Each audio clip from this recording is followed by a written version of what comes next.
Ya estamos de vuelta en Negocios Televisión ante el momento de mayor tensión en Ucrania después de los ataques con misiles de largo alcance. Los misiles británicos, misiles de Estados Unidos que han atacado territorio ruso. Está respondiendo ahora mismo Vladimir Putin. Escuchamos al presidente ruso. Who still nurture illusions that a strategic defeat can be inflicted against Russia, about events that are happening in the special military operation zone. I'm talking about what happened in the wake of long-range Western weapons being used in the special military operation zone. As a result of the escalation, the United States and their NATO allies said that they give their permission to use long-range weapons against targets inside Russia. Experts know fully well, and the Russian side has underscored this time and again, that using such weapons without the direct involvement of military operators from manufacturing countries is impossible. On November the 19th, 6 ATACMS missiles manufactured in the US were used, and on the 21st, a combined attack using Storm Shadow manufactured in the UK and missiles manufactured in the US were used to attack missile targets in the Bryansk and Kursk regions of the Russian Federation. Starting from that point, as we have underscored many times, the regional conflict in Ukraine, provoked by the West, acquired a global character. Our anti-missile systems countered those attacks. As a result, the targets and objectives set by the enemy were not achieved. The fire and the ammunition storage in the Bryansk region, as a result of fragments of ATACMS missiles falling, has been contained. No victims. In the Kursk region, one of the command and control centers of our Sever group was attacked.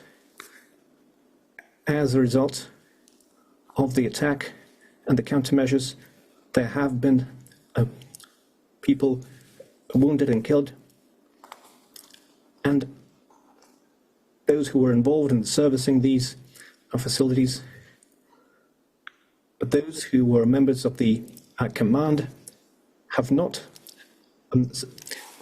been hit by the attack and are now continuing their operation to remove the enemy from the Kursk region.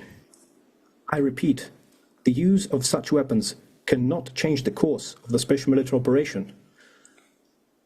Our military is successfully advancing along the entire line of contact, and all the objectives that we set before ourselves will be met. As a response to the use of US and UK manufactured weapons, the Russian forces have carried out a combined strike on one of the military industrial facilities in Ukraine. And this included the test of a novel intermediate range Russian missile system. A ballistic missile with a non-nuclear hypersonic payload was used. The test was carried out successfully. The objectives of the launch have been met. One of the largest and well-known industrial centers that is known since the Soviet times in the Dnieper region, which is known to be involved in enemy production, was hit. And further plans are being made in Europe and the Asia-Pacific to deploy weapons and missiles. And we believe it is a mistake on the part of the United States to destroy the system that was established by the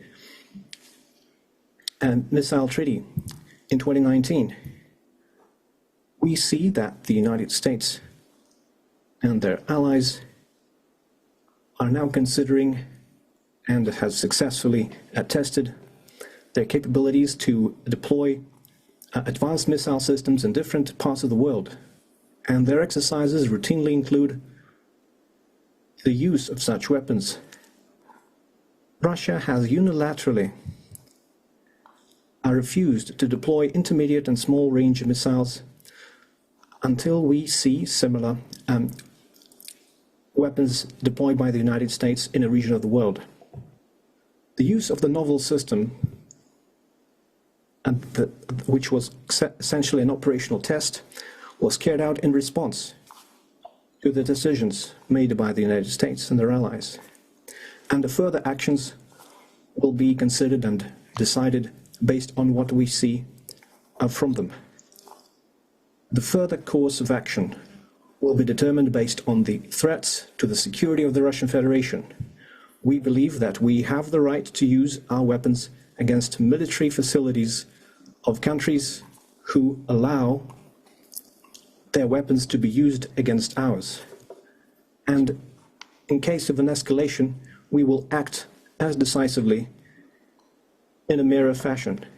The ruling elites of the countries are nurturing plans to use their military contingents against Russia should be warned.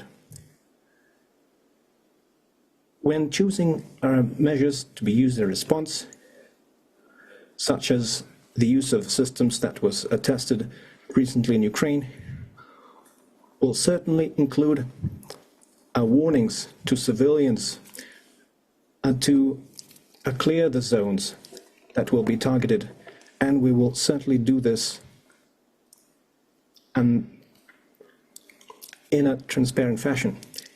And we do not have any fears that it will reduce the effectiveness of those systems, because there is no way to counteract a missile that flies at 10 Mach, which is 2.5 to 3 kilometers per second. Existing anti-missile systems and the anti-missile systems deployed by the United States and Europe cannot intercept such missiles. It is impossible. So, once again, it is not Russia, but the United States who have destroyed the system of international security. And they are trying to preserve their hegemony and stoking a global conflict.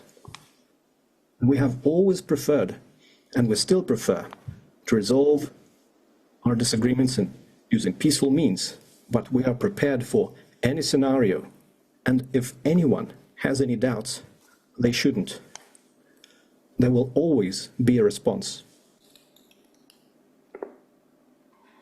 Escuchaban al presidente ruso Vladimir Putin, aseguraba en un mensaje a la televisión pública que ha usado un nuevo misil balístico de alcance medio en el ataque contra Ucrania. Advierte que en caso de escalada Rusia va a responder de forma simétrica, en lo que parece una alusión a los recientes ataques con proyectiles occidentales con misiles tanto británicos como estadounidenses en territorio ruso. En cuanto al proyectil utilizado, sería, según Putin, un misil balístico hipersónico sin carga nuclear. En concreto, se trataría de un misil de alcance medio Oresnik que fue lanzado contra una instalación del complejo militar industrial de Ucrania en Dnipro. El propio Putin ha dicho que Rusia tiene derecho a atacar a países que proporcionan armas a Ucrania para bombardearla, aunque eso sí, mantiene que los disparos de Ucrania con misiles occidentales contra objetivos en suelo ruso han fracasado. Considera que con esa ofensiva la guerra en Ucrania cobra aspectos de carácter mundial. Putin afirma que Rusia está lista para cualquier escenario. Momentos de mucha tensión en Ucrania con la primera declaración oficial del presidente ruso Vladimir Putin. Vamos a hacer